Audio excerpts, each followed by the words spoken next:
Welcome to the GCNTech show. This week we're discussing why your bike is slower than you think. And the reason why it's slower is not why you think. We've also got loads of hot tech. We've got a new time trial bike, a Dynamo front hub, the world's brightest flashlight, something called a problem solver, and loads of cool updates from Zwift. It's going to be a good one.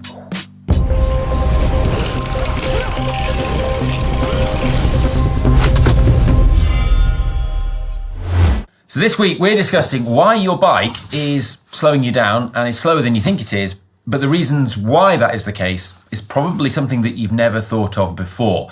And what's got me thinking about this is our recent visit to Silverstone Sports Engineering Hub and their pedalling efficiency rig. But before we get onto that, Alex has something to say. Yeah, right. I want to circle back to last week's show here when we were discussing not specifically Temu, but that concept of buying Far Eastern brands from websites like that. And I want to be super clear on this because lots of people are like, this GCNTech show episode is sponsored by Temu. Clearly a Temu ad that they've not declared. No, it's not. No. I'm not interested. I'm not associated to them. I don't want to be affiliated to them. We were simply discussing that concept, and that was one of the examples. And that's, and then people associate that cheaper stuff from the Far East as Temu. Like that. So it's communicating that.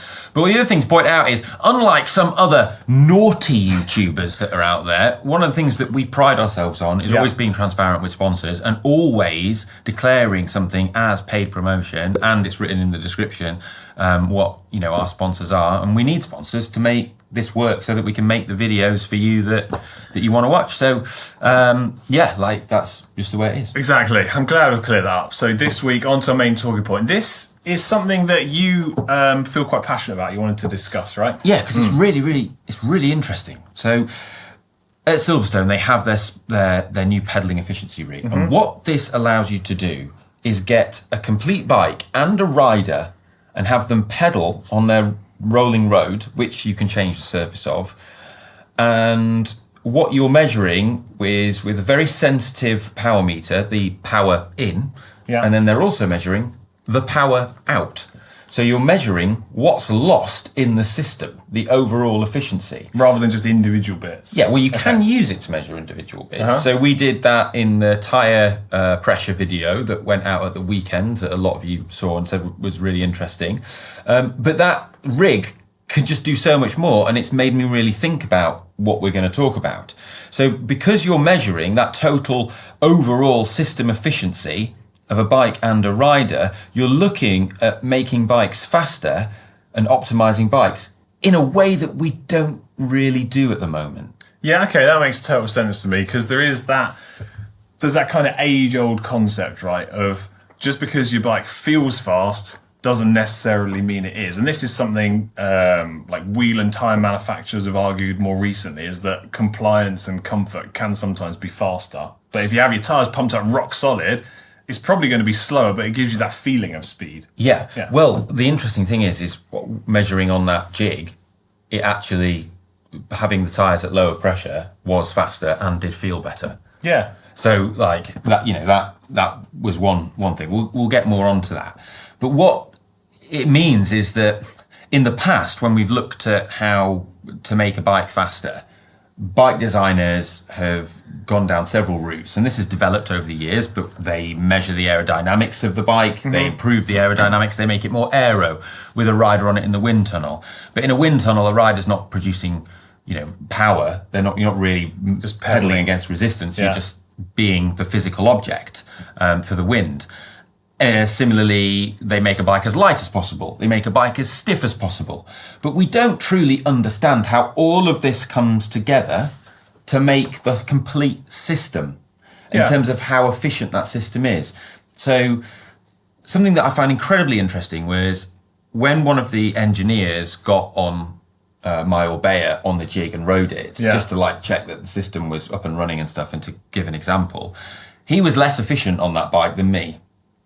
Okay. So I kind of would have expected that if it's set up for you. Yeah. Well, yes, you would expect that, but also it could be a case of when we anecdotally have seen someone like Bradley Wiggins in his prime back in the day. People would just we use the word souplesse to describe someone who's pedals beautifully. Oh, okay. Do you know what I mean? Yeah, no, maybe there's something actually in that. Maybe it's not just the way that they look, and this jig could actually measure that. Because what it means is, when he's less efficient, is we both can be set to pedal at 250 watts, right? But the system is losing, say, 24 watts of that through the system. So we're talking the efficiency of the human being themselves.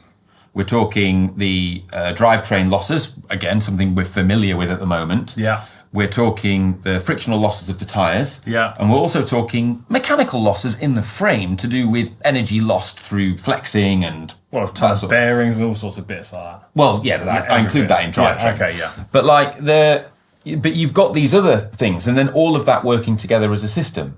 So it's like, again, it's something like, is a bike more efficient in or out of the saddle? Yeah. It's like, well, it's flexing more under load. Everything's moving in a more different dynamic way. In the past, we haven't really been able to measure that. But using a jig like this, theoretically, you could. I think it's important because it's easier to look at things in isolation, right? And you go, well, this one thing is faster, this one thing is slower, but that really doesn't matter. And like we kind of say lots of times, you've got to have a way of quantifying something to try and prove your point. But ultimately, what matters is like the whole thing together in the system, like you're saying, and your use out in the real world. But you've also got to kind of decide. Whilst I love talking about this stuff, I think it's a great thing to discuss. Some people have also got to just decide and accept that it maybe doesn't actually matter for them. It's nice to know and understand, but some people go, well, I don't really care. Well, I think it does. I mean, I think it does matter because everyone wants a bike that feels good. That is true, yeah. Right? You want to enjoy riding it. And one of the things that we're sort of starting to discover is if a bike feels smooth and feels nice, it probably is faster. Yeah. And there's a really famous book that is by a famous author. Some of the viewers will be familiar with it. I can guarantee you I've not going to have heard of it. Called Blink by a guy called Malcolm Gladwell, where he talks about you going with your gut. Why you should go with your gut. Okay. Why you should go with human intuition. And yeah, it's a good thing to go by. Yeah, but it's because what the book argues is that humans are far more intelligent, and your brain is far more capable at making complex decisions than you give it credit for, and your subconscious is acting on your behalf. Yeah. So, say you go in to buy, I don't know, a used car. Yeah. And you just have a bad feeling about that car. You've got a bad feeling about the guy selling it. You got a bad feeling. You just get you get bad vibes, and in the first 10 seconds, you've already made up your mind. Yeah. You know, like you go. Well, that's the age-old saying that go with your gut feeling. Yeah, because your gut is your brain is processing things, a lot more things than you can contemplate consciously in the background, and so when people go, and I would include like bike testers and stuff. Bike tester people reviewing bikes get a lot of, people like to give them a bit of abuse because they go, well, you've not put it in a wind tunnel and you've not quantifiably bench tested it, X, Y, Z, all these different ways. But if you've got someone who rides pretty much every day, rides loads and loads of miles, has ridden loads and loads of bikes, if they get on a bike and then all of a sudden that bike feels bloody amazing, they're going with their gut, and there's probably something in that. Yeah, and I think this jig is almost allowing you to see what. It's almost allowing you to measure that. It's a way we've managed to find a way to measure the going with your gut feeling. well, give us a bigger understanding of that. I don't think you're fully there yet, but you're not measuring everything. But it's that thing of, while science can measure a lot of things, one of the important things to do and mindset to have as a scientist is accept everything that you can't measure. And a lot of engineers and scientists often fall into the trap of not doing that. Yeah. Because there's a lot going on when you're riding a bike. It's a very complicated system, and we're nowhere near fully understanding it and fully measuring everything. Yeah, I think that is important. I think it's an amazing piece of tech, and I like the way that's a sort of innovation that we can utilise more in different areas and a way to assess new bikes and new products, or maybe even look at older products and older methods and go, do you know what, that was actually quite good. Mm-hmm. We didn't need to deviate away from it. But I also want us to sort of not stand by, but highlight the facts of it doesn't always matter. That isn't the be all and end all of everything, right? The most important thing is that you're just happy with your bike that you're riding. Yeah. So sometimes you've got to just take a step back and go, you know what, I'm not racing, I'm not interested in performance, but I'm happy with this, and go with your gut. Keep it simple. Well, I think, the thing is comfortable could well be faster. Yeah. While you're not gaining the aero efficiency, is one of the things they did tell us while we were there, is that they've seen things where they've put on, say, an aero bike, and they've put on like a lightweight climbing bike, and they've had them on the rig. Yeah. And the lightweight climbing bike, which people anecdotally have said, oh, I just prefer, like, I feel this one, I really like the way it rides or whatever, is a lot more efficient. And I'm not talking about out the saddle going for it. I'm just talking like just riding along. It's a more efficient system in, within the realms of around, 4 or 5%. Well, 4 or 5% in total efficiency is a lot. You could probably take this back slightly and say, well, manufacturers are arguably trying to account for this by offering a different type of bike which is out there, hence why they initially went down the route of aero lightweight, so that they've looked at this and gone, well, if you want to prioritise that, here's the bike for you. If you want to prioritise lightweight, here's the bike for you. And then we're back to, we've come down the line a few years and we're back to the sort of square one of going, no, this one bike is the best option. This is best at everything. Yeah. And you're like, well, if you want, like, deep down inside, in any aspect in life, whether it's cycling or a certain product, it is, I'm going to say it's impossible to have the best of everything. You just can never, you can't ever have that. You've got to accept this item has prioritized one thing over another, because you can't have everything. Yeah. But I think what it can do, though, is when a bike design, if bike designers were to use this system, it could inform the design of the bike. Because you could have say, right, we've, made the bike more aerodynamic or whatever, but you could then test 2 different late stage prototypes, and then one would be significantly more efficient. Yeah. That'd be really cool to do, because as far as I'm aware, no one's doing that. No, well, I've seen a lot of the testing, like we've spoken about earlier, is done in isolation, right? You're looking at the bottom bracket stiffness by using a jig, which tests for that. And then you might look at how the fork deflects, or you might look at how the handlebar flexes by specifically looking at that. This was part of the really cool stuff that I got to see behind the scenes when I went to Canyon. And I don't know whether they do look at this kind of whole package. You'd assume a big brand would be doing that. But certainly in the area and the testing that I got to see, it was more a case of looking at the individual parameters and looking at them as individuals rather than as a whole system. Yeah. Yeah. Well, just to sort of conclude this, is when I say your bike's not as fast as you think it is, it's because I think people should focus on that efficiency aspect. Because, don't underestimate your bike fit and how your bike feels. But if you get on a bike and you have ridden other bikes before, if you're a beginner, it's quite difficult. But if you're an experienced cyclist, as many of you are, when you get on a bike, if that bike feels really, really good, it probably is an improvement on what you've had before. Yeah. Okay. I can get on board with that. I would agree. It does kind of go back to the go with your gut kind of thing. But saying about efficiency, I do want to make it clear, it isn't a point of saying everyone has to be trying to go fast, right? Being efficient is a good way of just enjoying riding your bike and making it more functional, more practical. You don't have to be going for a bike race. You could just be like, I want to ride to the shops, or like, I want to commute to work, I want to ride with my friends. I just want it to be comfortable. You want it to be comfortable, you want it to be efficient for any type of cycling. Yeah. Cool. Let us know your thoughts on this in the comments section down below. Is it something you've ever considered before? Do you care about it? And is it something that you think you might look at a bit further in the future?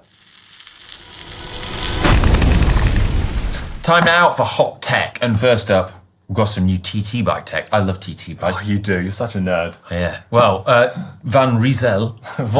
I've got their new XCR TT bike available in Decathlon and on Decathlon's website, and predictably the price is attractive. So £6,000 in the UK, €7,500, but it's sold out in every single size in the UK. I don't think there's American distribution yet, unfortunately. Okay. But it's sold out in every size on the UK website. It's available at the time of putting this together in France only at the moment, in a size medium only. So quite specific. Yeah, but for that, look at the bike looks absolutely mega. Yeah, it looks insane. It's a proper full-on modern cutting-edge TT bike. Is this the Rysel bikes developed alongside Swiss side? Is that right? Yes, it's got this big Swiss side Hadron Deep Boy wheels in it. Deep boys. Probably put a disc in the back. Yeah. And Ultegra Di2, which is really good. But to be honest, I think that's probably the optimum group set for a TT bike. Ultegra. Yeah, because it's such the weight. It's already going to be a heavy bike as TT. Okay, yeah. There's a real diminishing return going for Dura Ace. Maybe if you just tweaked a few little bits like Dura Ace chain, because we know that's a bit more efficient. But I think Ultegra is probably the way to go. I'd probably put a Dura Ace crank on it as well.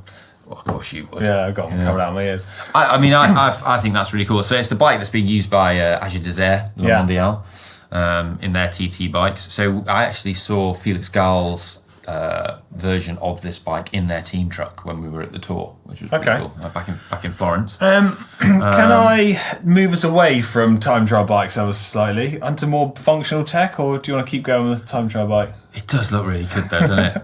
Oh. Yeah, it does. Yeah. Look how high the front of the bars Data are. cockpit on it as well is wow. It's got some for length. the price, for it to have that on it. Yeah. Cool. Right, more functional and practical stuff here. I'm going to bring it back to the everyday person here. Everyday people can buy that bike. It's available in Decathlon. Yeah, okay, that's very true. Right, first up, I said about a Dynamo Hub at the start of the show. So Hunt have got a new Dynamo Hub available in their wheel builds. You've got the 40 gravel carbon with the Son Dynamo Hub. So these are their recyclable carbon wheels that we spoke about a few weeks back. So it's kind of like a similar concept to the Forge and Bond factory that you went to visit. So if you're into commuting, making your bike great for ultra distance, you want some power, you want to charge stuff up, you want lights, Dynamo Hubs are the way to go. I feel Dynamo Hubs are I feel it's ultra endurance people that are all buying them. Audaxes and ultra endurance I would people. quite like to maybe do a Dynamo Hub build front wheel for, I don't really ride far enough, but I think it would be cool to have for never having to charge something up on your bike. I'd like to do an ultra endurance build for sure. Yeah. Okay. Anyway, right, 1.8 kilograms for this wheel, 1,489 pounds. So yeah, there you go. Sticking with my functional theme, it's getting dark outside in the UK. My commute, I'm starting to need lights. 2 really cool little products that I've seen. First up is this neat little light from a company called Ravemen.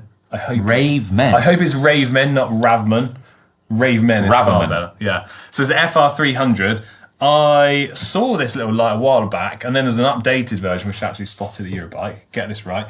It goes in between your head unit mount and your head unit. So it uses that quarter turn mount to put your light on. Oh, yeah. Then your head unit mounts on the quarter turn mount of the light. 75 grams, 300 lumen max on its flashing bright saying, £50, okay? Bear that in mind, 300 lumens. Yeah? Yeah.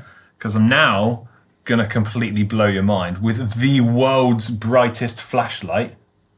Bear in mind, 300 lumens is bright for a bike light. How many lumens do you reckon this bad boy's got? 5,000. No, try again. 7,000. Try again. 10,000. Try again. No way. The world's brightest flashlight, 200,000 lumens. What? Do you know how many car headlights that's equivalent to? The bat signal? 100 car headlights. Why do you need this? I don't think anyone needs this, but, right. How much does it cost? $750. It weighs 3 kilograms. Can we get one? Right, this is kind of why I wanted to bring this up. Should we try and put this on the front of a bike? Yes. Is it legal to do that? Who cares? Right, okay, if shall we put a comment underneath the show, and then if enough people like it, we'll try to get the light and I'll try and put it on a bike. Yeah, or give us a super thanks. If we get a few people doing that, then we can pay for one. Yeah, or I want to figure out how to do it, basically. Or, I mean, they say like you need kind of like at least 1,000 lumens for riding off. Yeah. Like, I think that's like a sort of marker, right? I think like descending mountains at night on road, you need at least 1,000 lumens. Yeah. So 200,000, you could do pretty much anything you like. I mean, it's basically not even dark anymore. It's not even dark. Do you want to know, there is one slight downfall, drawback to the 3 kilograms. There's one downfall to the 200,000 lumens. Do you want to know what the runtime is on the 5 minutes? 45 seconds. No way. 45 seconds. Then it goes to it goes to a mere 40,000 lumens somewhere after that. Right, let us know in the comment section down below if you think we should get the crazy light and put it on the front of my bike. Yeah, yes. Next up. Does that one mount under your head unit as well? No, you might have beefed up head unit around. Right.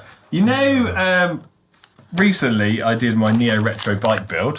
Yeah. Oh, yeah. And I also mentioned in the video that I bought the bike from a chap called Frank. Yeah. Your little Jura Ace badge and your Jura Ace cap. Frank, my new best mate, has actually been sending me in some cool stuff. Sent me a Dura-Ace hat. This will go well with all your chain sets. And a Dura-Ace pin. You can wear this and then you can sit in your chair at home just stroking your chain sets. Yeah. Frank has also sent me these things called problem solvers. Have you heard of these? No. So this is a little like really nice metal blanking cap for the down tube shifter boss on frame. That is smart. Can you get them out? Yeah, you can open the packet. Go on. That's really neat. You doing all right with that?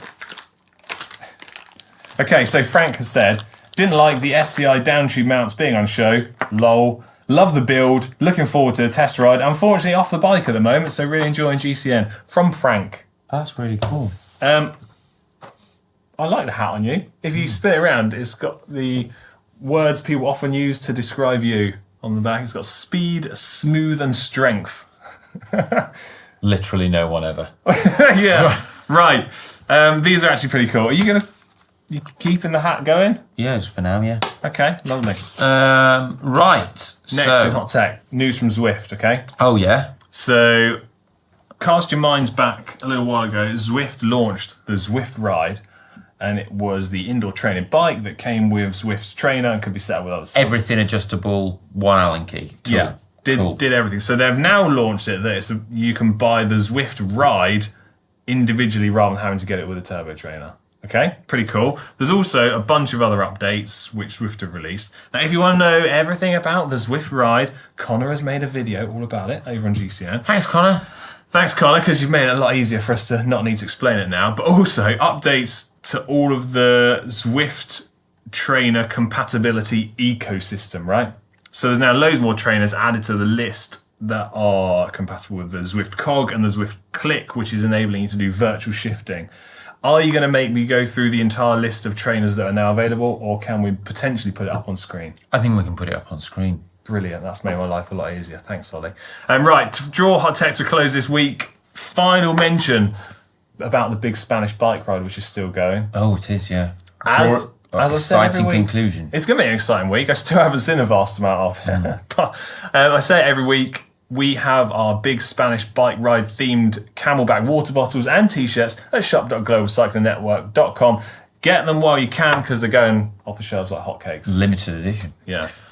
Cool. Right. Comments of the week. Right, it's now time for comments of the week. Comments that you've left underneath last week's show. Shall I go with the first one? It's from Warhammer WH. They say element number 37 in the periodic table is indeed rubidium. I'm just wondering if Ollie knowing this is a good thing or not. Why would it not be a good thing? It's a pointless thing to know. Yeah. Okay. What's the next question? Comment, sorry. It is from Andriotis de Cavallo, who says Shimano used to be positioned exactly where those brands are currently. They needed to copy Suntour products to make their line better. So this is talking about Chinese group set brands. Yeah, from last week. Just to have an idea of how low they were. And we're talking in the 1970s. By the 90s, Shimano was pretty much the industry leader. So it's just a matter of time and money that Chinese brands are willing to spend into making their products better. Markets can change fast. I personally think they have a much closer gap than Shimano had in the 70s, and I'll think they'll even it pretty soon. I think that's a great point. Yeah, that was why I picked it out. I thought it was like, a really clear, valid point to make. Yeah, the big three group set brands, the Chinese brands are coming for you. They are. I thought it was good to pick out a sensible comment because normally I pick out some silly ones. Right, and then underneath the glasses video that you made last week, which was cheap versus expensive, someone here, Jonathan Connor 8721 says, as someone who is notorious for losing sunnies after losing two $300 Oakleys, I'm firmly in the $30-ish price range, so it doesn't hurt my pocket quite as hard when I lose them. Yeah, and I think that's the thing, like, obviously we're looking at extremes because people are often interested in that big extreme, but as I do sort of allude to in the video, I think there is that thing of there's a middle ground that's probably to be struck if you're not bothered about a particular brand or fashion statement. I think this is what I said to you the other day, isn't it? We often... us and the internet compares extremes because that's how you get the big differences between products. But the general takeaway is often there's the middle ground, which kind of offers the best balance of both, right? More often than not. You can apply that to all sorts of things. Yeah, 105. Yeah. Ian Singleton says, my issue with expensive glasses is that when you break them, they cost a lot to replace. Helping a friend who came off his bike and knocked himself out, I took my Oakleys off and in a hurry placed them on the floor, helping my friend to his feet, then proceeded to walk all over said Oakleys. Ever since then, I've gone on a budget. I do own two expensive Ekoi glasses, but only wear them on special occasions. Well, like birthdays and bar mitzvahs. Yeah. Cool. Two special occasions that first springs to my mind. Yeah. Right, underneath the video you made at the weekend all about tyre pressure, I must say, great video, by the way. Lots of people enjoyed that. Yeah. Insane Comic Dude, is this you? No. Says, my main takeaway here is that on tarmac, running the ROM pressure is only going to cost me up to around 3 watts, so I don't really need to be too precious with my tyre pressures for everyday riding. Yeah. Comfort is far more important, but on the off-road, as you point out, far more important. Although, if you cast your mind back to like the Olympic time trial, that was won by... Remco won. Previous edition. I've had a real mind blank. Who won last time? I think it was... how can we not know this? Who bloody won it? What was it? Was it Roglic? 2021. Was it Roglic? Maybe. I think it might have been. 2021 Olympic TT. Yeah. Was it? 2021. Yeah. Primož Roglic. Yeah, before Tom Dumoulin, Rowan Dennis, Stefan Kung. So it was Primož Roglic that won the Olympics the last time, before Remco. Did you say it's great how we got that great knowledge there, isn't it? I remember Xavier Disley calculated and posted on Twitter that the difference between like first and fifth was like 1.7 watts. It's absolutely ridiculous. So that's basically if you get your tyre pressure right or wrong, you win the Olympics. But anyway, we sidetrack. Eric P. Moss says, Ollie asked how they managed Paris-Roubaix on 23mm tyres back in the day. Well, they had much more forgiving steel frames and forks, 28mm tubulars on light aluminium rims that were 10 times as forgiving as wide, deep carbon aero wheels. So while I'm not fully disputing that, I think that would be an amazing thing to actually go test on that Silverstone rig.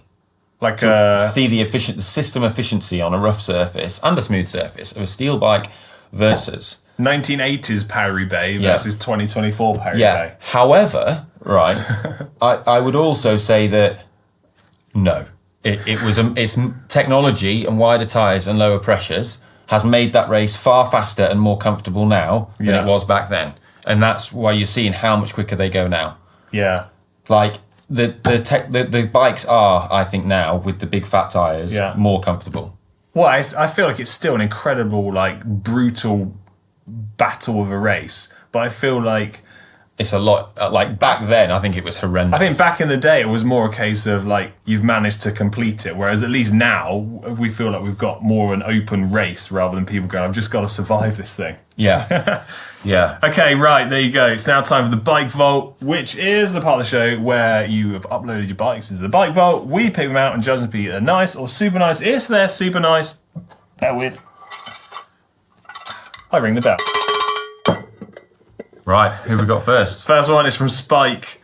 Says they've got an X demo, got a considerable discount off it due to the fork being jazzier, whatever that means. 105 mechanical disc brake, 11 speeds, some Hunt carbon wheels. Get this, taken at the top of the Westbury White Horse. Your neck of the woods. This is like, my house is almost in the background. Yeah. Just, it would be quite in the distance to the left a little bit. Yeah. Yeah, there you go. What's going on with those valve covers? I'm not really sure. They look like Lego bricks. heads. Maybe if they're Lego heads, I don't know if they are. I can approve of that. I don't like the barbed wire fence though. Well, that's the fence we have at the top of the Westbury White Horse. All right, you're gonna supernice that. Yeah. All right, then, go on then. Hometown. Thanks.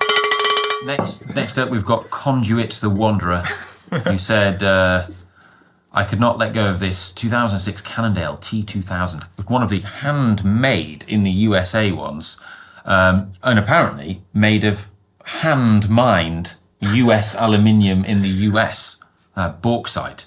That's something that I feel. Imagine if brands could still do that these days. What, it was like, mine aluminium? No, you could advertise that you've handmade this product in this country with the resource and materials from this country alone.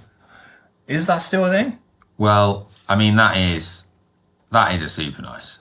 Look how immaculate that cassette is. That's a new cassette. No, it has to be. I think that's a cracker, that one. Absolutely beautiful. I really love that. Yeah, it's super nice all day long. It's got suspension bar and stem on it as well for ultimate comfort. Yeah, V-brakes. How do you say this? Guillaume? Guillaume. Yeah, it's like the French equivalent of William. The French equivalent of William next. Think of Guillaume Martin. Yeah, as you said it, I was like, oh, now it makes a lot of sense. What did you think? William? Yeah, you thought, right? Yeah. William. I have such a William. Yeah. Anyway, right. This is their new S-Works SO7. Love this to bits. I mean, if this is the only picture you're gonna upload into the Bike Vault, I feel like we should be. He's striving French for though, more. isn't he? Like that's what. Come on, I know what you mean, but It's trying to be a bit of a. It's sexy artistic. Shot. Yeah, it's a sexy. It's sexy and shot. artistic. That's what it is. Well, I'm not. There's no place for sexy and art. I'm not sexy and I'm not artistic. In the Bike nice. Vault. It's just a nice. Yeah.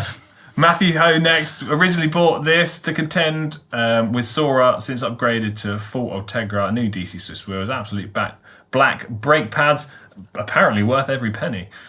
Gravelly boy tyres. He says, sorry about the gubbins, valves are aligned. What do we think of this? Cinturatos. Yeah. I I got mixed feelings on this. Yeah. Mixed feelings. I think that's a nice. I think I'm struggling with the fact that it's underexposed in the, it's in shadow because the sun's behind it. It's all so over the place. I can't see it very, very well. I think there's real potential here, but I feel like it's just missed the mark a little bit. Yeah. If that was taken at the top of the Westbury White Horse, that'd be a super nice all day long. Unbelievable. Everyone's going to start going there now. Yeah, why not? Yeah. Yeah. Boost the economy. Yeah. It's going to be you. It's just me. People, doing pictures of the bikes. What are we going to say then? Right, Jay Zimmer won. Those people as well. That other sort of people will still be going there. What's better than a new bike? A new bike for me and giving my old bike to a friend. This is from Jay Zimmer. Yeah. It's a Turn Link C8 folding bike at a regional event. Where is this taken? Where is the photo? I'm not entirely sure. It's on a campus somewhere. Yeah. It's taken with a bronze statue of the school's mascot. The school, right. So, okay. It says apparently it had to stop and recover a little bit because the hills feel substantially different on a folding bike than what they do walking. It's cool though, I like it. Yeah. Aye, that's a super nice. I'm struggling to find fault with this. What do you think of the bronze mascot giant turtle? Testudo. Latin for tortoise. I feel like I come to the show and I learn things from you. It's brilliant. Super nice. Yeah. Let's do it. Right. Jordy Hurken. Yeah.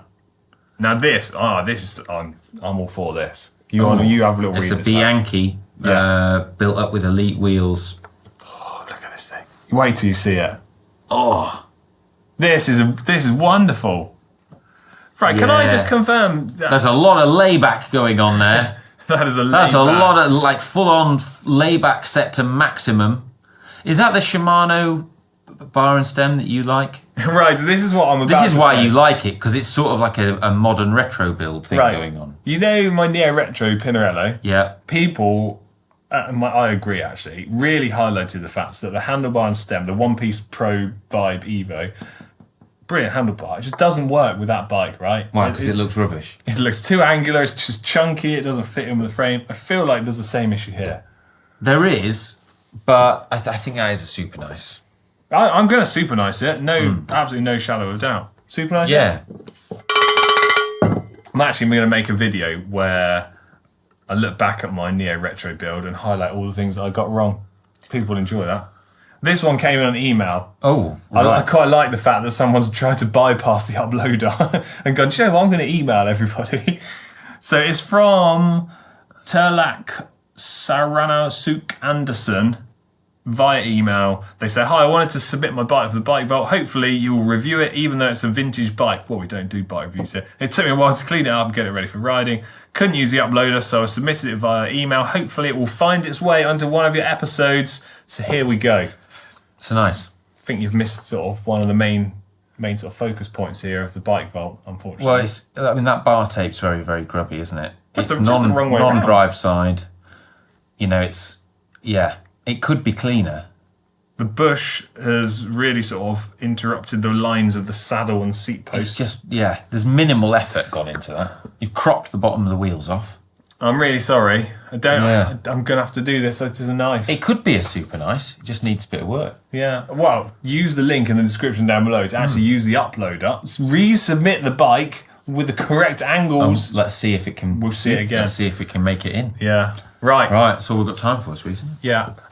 Draws the show to a close, doesn't it? Yeah. Brilliant. Let us know your thoughts on everything that we've discussed in the show in the comments section down below. And, we'll be back here same time next week. Love you. Bye. Bye.